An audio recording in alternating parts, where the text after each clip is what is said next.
कोई एक अनम्यूट रख। आ गई स्क्रीन, आ गई। अरे यार, क्या करेंगे हम।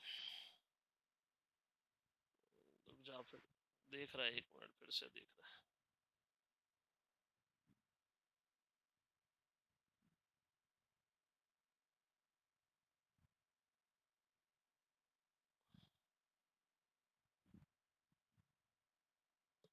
अब बताना।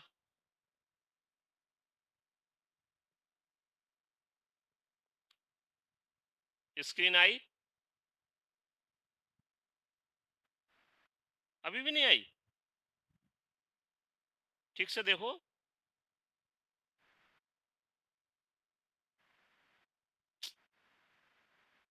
हाँ?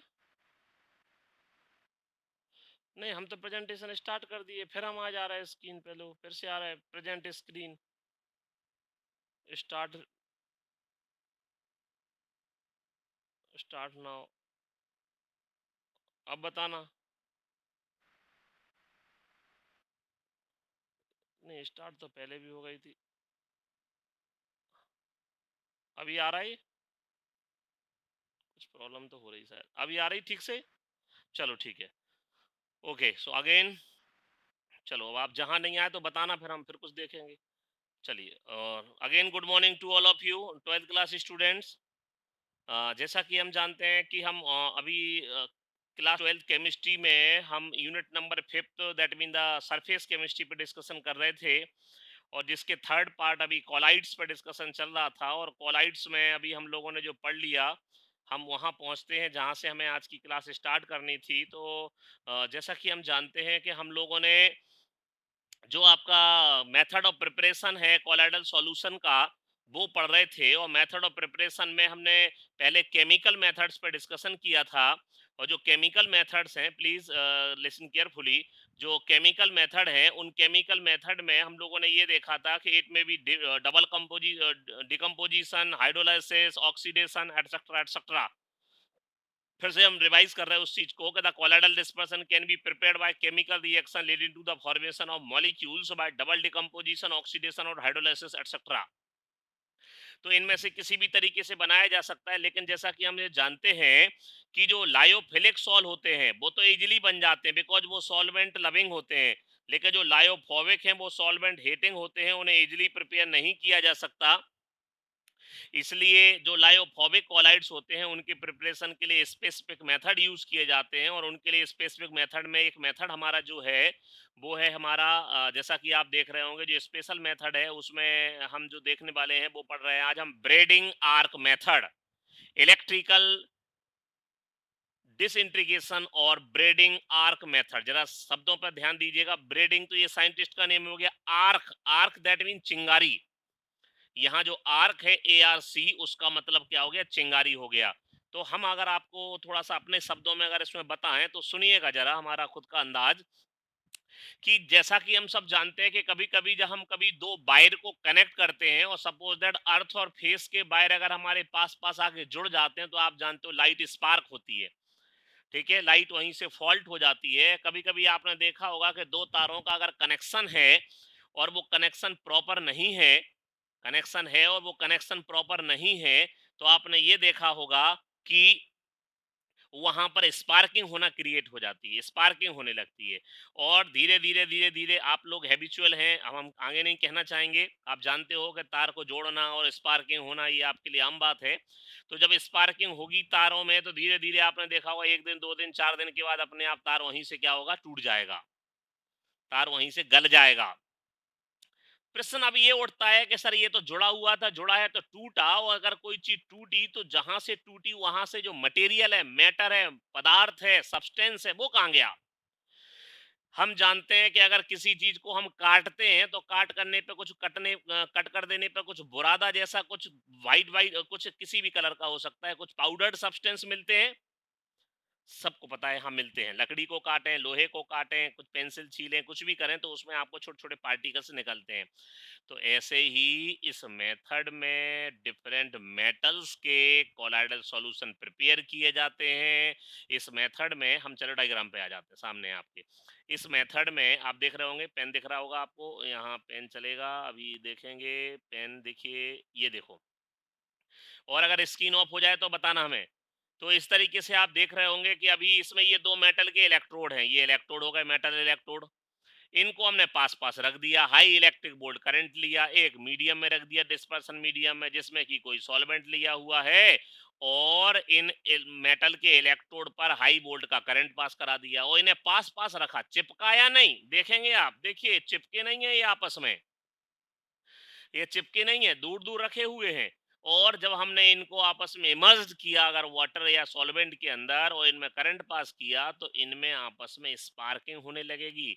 अगर हम अपने अंदाज में इसी बात को कहें तो इन्हें हम पास में रख के चेंटा रहे हैं, समझ रहे हो ना, बुंदेलखंडी में कहे तो चेंटा रहे, काहे, क्योंकि ये क्या चाह रहा है कि हमें मिला दो आपस में, ये पॉजिटिव और नेगेटिव टर्मिनल है, इनमें अट्रैक्शन है, लेकिन हम उन्हें पास पास रखे हैं, उन्हें चिड़चिड़ा रहे, वो चेंट रहे, वो चेटेंगे चिड़चिड़ाएंगे तो चिड़चिड़ाहट से क्या होगा, स्पार्कल होगा, स्पार्कल होने से क्या होगा, चिंगारी के साथ साथ मेटल है वो धीरे धीरे गलना शुरू हो जाएगी, और इस कंडीशन में उस मेटल के छोटे छोटे से ड्रॉपलेट्स, देखो हम कुछ साइन बनाने की कोशिश कर रहे हैं इसमें, अगर बन जाए, देखो बन रहा है, छोटे छोटे ड्रॉपलेट्स जो हैं, ठीक है, वो छोटे छोटे जो ड्रॉपलेट्स हैं वो जाकर के डिस्पर्सन मीडियम में पहुंच जाएंगे, और they must be have the size of colloidal range that mean between 1 to 1000 nanometre.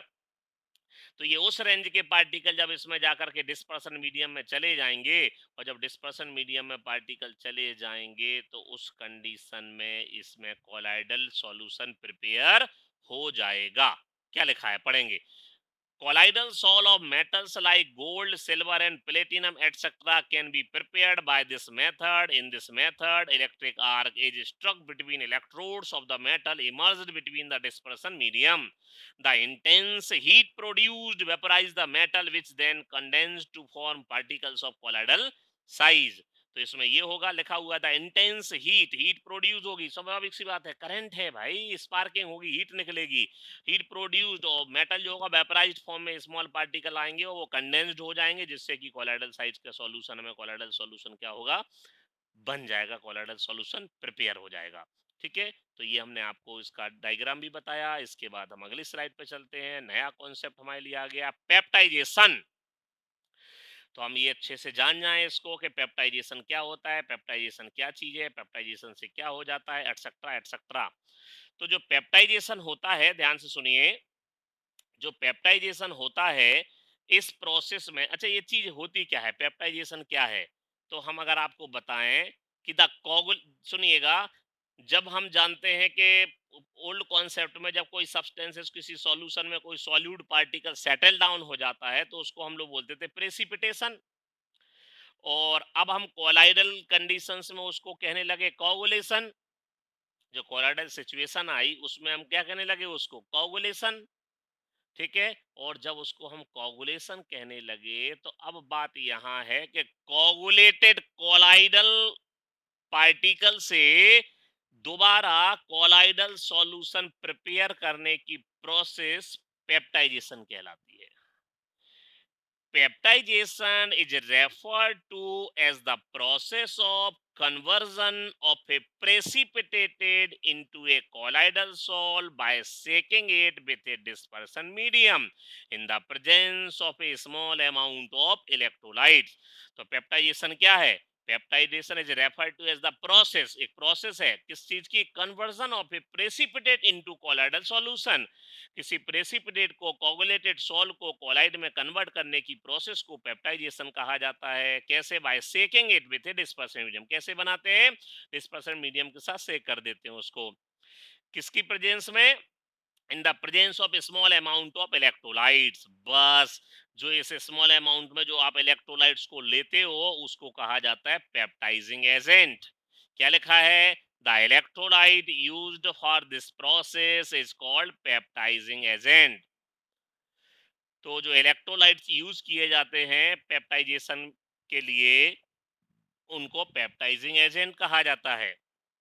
Next क्या लिखा है, ड्यूरिंग पेप्टाइजेशन द प्रेसिपिटेट, अब जरा सुने, ये सुनिए जरा, होता क्या है आखिर इसमें, ऐसा क्यों हो जाता है, ठीक है, क्या होता है इसमें और ऐसा क्यों हो जाता है, तो क्या लिखा है, during peptidation, the precipitate adsorbed one of the ions of the electrolyte on its surface, resulting into the development of positive or negative charge on its surface, which ultimately break into particles of colloidal size. कहानी बड़ी लंबी है, बताना यही है। Short में हम अपनी बात को आपको कैसे समझाएंगे, एक्चुअल में भी आप इसमें पढ़ोगे double layer concept of colloidal solution.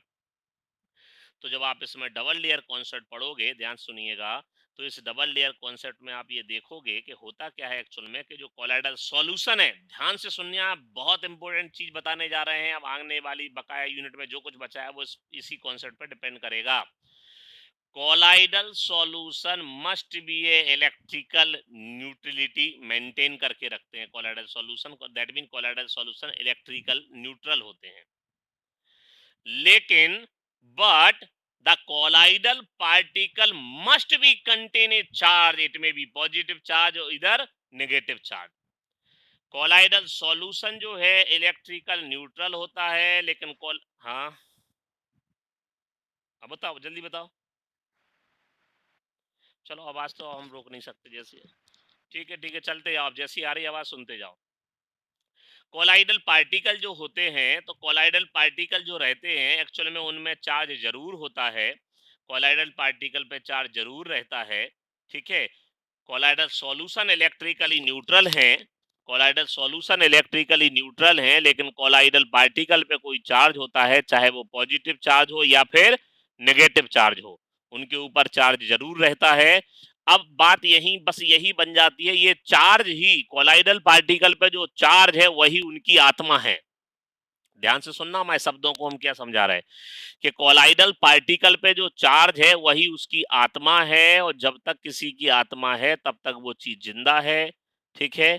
तो कोलाइडल पार्टिकल पर एक चार्ज कैसे डेवलप होता है वो हम आपको आगे डिटेल में सब कुछ आ जाएगा। तो अभी हम सिर्फ इतना बता रहे हैं आपको कि ये क्या करते हैं, कोलाइडल पार्टिकल जो होते हैं वो कॉमन आयन का एडजॉर्प्शन करते हैं, वो कॉमन आयन को एडजॉर्ब कर लेते हैं, ठीक है। और जब वो कॉमन आयन को एडजॉर्ब कर लेते हैं, ध्यान से सुनिएगा, जो कॉमन आयन को अगर वो एडजॉर्ब कर लेते हैं, ठीक है, हम देखते हैं इसको दूसरे मोड पे लेके जा रहे हैं। अब आप बताना थोड़ा सा आवाज क्लियर आई कि नहीं आई। तो जो अब बताना थोड़ा सा अंतर आया क्या आवाज में। हेलो, हाँ, आवाज सुनाई दे रही है आपको। हेलो, हाँ, आप क्लियर है। चलो, अब रिस्पॉन्ड जाने इतनी देर में आता है, कट रही तो हमारे पास कुछ है नहीं उपाय। तो देखिए, अब हम क्या करेंगे इसमें, कि जैसा हमने आपसे कहा कि जो कोलाइडल पार्टिकल उन पे चार्ज होता है, और जब वो चार्ज रहता है कोलाइडल पार्टिकल, उसी चार्ज की वजह से वो क्या होते रहते हैं, आपस में रिपल करते रहते हैं, अपनी पर्टिकुलर साइज को मेंटेन करके रखते हैं, ठीक है। तो क्या था, एक पेप्टाइजेशन किसे कहते हैं, process in which the freshly prepared coagulated colloidal salt convert into colloidal solution is known as peptization. किसी भी फ्रेशली प्रिपेयर्ड कोगुलेटेड सॉल को फिर से कोलाइडल सॉल्यूशन में कन्वर्ट करने की प्रोसेस को पेप्टाइजेशन कहा जाता है, ठीक है। आगे बढ़े, बात करते हैं अब इसकी, अगर हम इसको समराइज कर दें, इसको समराइज करें तो लिखा हुआ है, बेस्ड समराइज्ड में बात करेंगे हम, तो based upon affinity of phases colloidal sols are classified as lyophilic sol and lyophobic sol. इसके बाद based upon the molecular size colloidal solution are classified as multi molecular, macromolecular and associated colloid. Associated colloids also called, जो कल हमने आपको बताया था, कल या परसों पढ़ाया था, जो भी, हाँ परसों, के एसोसिएटेड कोलाइड्स को ही मिसेल कहा जाता है, क्योंकि वो क्लस्टर, गुच्छा बना लेते हैं। फिर पढ़ा था हमने, micelle formation can occur only above Krafft temperature and above CMC, critical micelle concentration, ठीक है। और फिर हमने पढ़ा है the conversion of the precipitate into sol, precipitate को सॉल में कन्वर्ट करने की जो प्रोसेस है, उसके लिए जो सब्सटेंसेस मिलाए जाते हैं, सूटेबल इलेक्ट्रोलाइट्स मिलाए जाते हैं, उनको बोला जाता है पेप्टाइजिंग एजेंट। और ये जो प्रोसेस है उसको पेप्टाइजेशन कहा जाता है, प्रोसेस को पेप्टाइजेशन कहा जाता है। और ऐसे जो सब्सटेंसेस जिन्हें हम मिलाए जाते हैं उनको पेप्टाइजिंग एजेंट कहते हैं। अब अगर हम बात करते हैं इसमें कुछ क्वेश्चंस को लेकर के बात करें, आपके लिए प्रैक्टिस प्रॉब्लम अगर हम लेके आए तो इसमें देखिए, what are the characteristics of the following multimolecular colloids, macromolecular colloid, associated colloids, ये पढ़ना है। डिफाइन पेप्टाइजेशन किसे कहते हैं, अभी अभी हमने बताया। अगला क्वेश्चन है, lyophilic salts are called reversible colloids, reason बताओ इसको क्यों कहा जाता है लायोफिलिक सॉल्ट को रिवर्सिबल कोलाइड्स। इसके बाद बात करेंगे कि artificial rain can be caused by spring charge dust particle over cloud, explain हम बता देते हैं इसको, फिर भी आप पढ़ोगे, बुक में है ये अपना। क्या रहता है कि एक्चुअल में जो रेन पार्टिकल्स जो हमारे वाटर ड्रॉपलेट्स रहते हैं वो भी चार्ज्ड पार्टिकल होते हैं, क्योंकि वो भी कोलाइड रेंज के रहते हैं। और जब हम क्या करते हैं, स्प्रेइंग की जाती है इलेक्ट्रोलाइट्स की, तो we know that electrolytes must be carry the positive as well as the negative part. कोई भी इलेक्ट्रोलाइट्स होता है उसमें पॉजिटिव नेगेटिव पार्ट दोनों होते हैं। अगर अपने शब्दों में कहें तो इलेक्ट्रोलाइट दुनाली लिए घूमता है, दुनाली, दो नाल की बंदूक, जिसका कि निशाना लगभग अचूक होता है, अनाड़ी भी मार दे तो दो गोलियां निकलती हैं, जो भी होता है घूम घाम के जाती हैं और निपटा देती हैं सामने वाले को। ऐसे ही इलेक्ट्रोलाइट्स भी दुनाली लिए घूमते हैं, उनके पास में दोनों चार्ज रहते हैं, पॉजिटिव चार्ज और नेगेटिव चार्ज। इसलिए इलेक्ट्रोलाइट्स से जो हमारे कॉलाइड्स हैं वो बहुत डरते हैं, क्योंकि कोलाइडल सॉल्यूशन में कोलाइडल पार्टिकल पे कोई ना कोई चार्ज होता है और इलेक्ट्रोलाइट्स में दोनों चार्ज होते हैं। इसलिए जब इलेक्ट्रोलाइट्स मिलाए जाते हैं तो कोलाइडल पार्टिकल पे अगर पॉजिटिव है तो इलेक्ट्रोलाइट्स का नेगेटिव आके उसको न्यूट्रलाइज कर देता है, और अगर कोलाइडल पार्टिकल पे नेगेटिव है तो इलेक्ट्रोलाइट्स का पॉजिटिव आकर के उसे न्यूट्रलाइज कर देता है। इस तरीके से उनके चार्ज न्यूट्रलाइज हो जाते हैं, और जब चार्ज न्यूट्रल हो जाते हैं तो फिर वो एक दूसरे के करीब आ जाते हैं। क्योंकि फिर कौन सा, अगर जब तक सिमिलर चार्ज रहता है तब तक उनमें रिपल्सन रहता है, जब तक सिमिलर चार्ज रहेगा तब तक उनमें रिपल्सन रहेगा, रिपल्सन रहेगा तब तक दूर दूर रहेंगे, दूर दूर रहेंगे तब तक वो कोलाइडल रेंज को बना के रखेंगे। लेकिन जैसे ही उनका चार्ज खत्म हुआ तो वो कूर कूर करने लगते हैं, वो पास पास आ जाते हैं, जिससे वो भारी हो जाते हैं, जुड़ जाते हैं, हैवी हो जाते हैं, प्रेसिपिटेट होते हैं, सेटल डाउन हो जाते हैं, गिर जाते हैं, मर जाते हैं, डंप हो जाते हैं।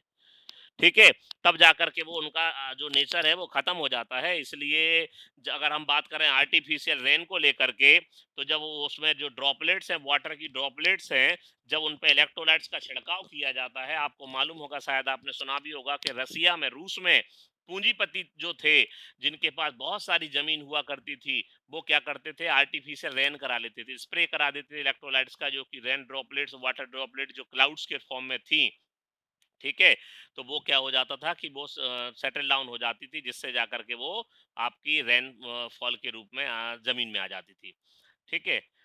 अगला है कि delta is generally form where, अच्छा ठीक है, नदी में जब समुद्रों में जाके नदियों का पानी गिरता है तो उसमें एक डेल्टा का फॉर्मेशन होता है, डेल्टा जैसा लुक बन जाता है, डेल्टा जैसे ये गिरेगा। और अगर हम बात करें, देखिए, तो कहाँ गए सर पेन, यस, ऐसा डेल्टा जैसा बनता है, क्योंकि ये रिवर वाटर जब आ रहा है, रिवर वाटर आएगा जिसमें कि डिफरेंट कोलाइड होंगे, और जैसे ही जाकर के डिफरेंट, अगर चलो हम इसको इस तरीके से समझाइए, ज़्यादा समझ में आएगा। ये रिवर वाटर है, जब ये आएगा तो रिवर वाटर आकर के जैसे ही सी वाटर में गिरेगा तो इस तरीके से डेल्टा का फॉर्मेशन हो जाएगा, क्योंकि यहाँ पर जो सी वाटर, सॉल्ट वाटर में क्या रहते हैं, इलेक्ट्रोलाइट्स रहते हैं, और इलेक्ट्रोलाइट्स रहते हैं, और जो रिवर वाटर जो हमारा जा रहा है, तो रिवर वाटर में जो कोलाइड्स हैं उनका जो चार्ज है, और सी वाटर में जो सॉल्ट हैं, दैट मीन इलेक्ट्रोलाइट्स हैं, उनसे वो न्यूट्रलाइज हो जाते हैं और कोगुलेट हो जाते हैं और एक जगह गिरने लगते हैं, तो इसलिए वो डेल्टा जैसा फॉर्मेशन हो जाता है, तो इसको डेल्टा फॉर्मेशन कहा जाता है।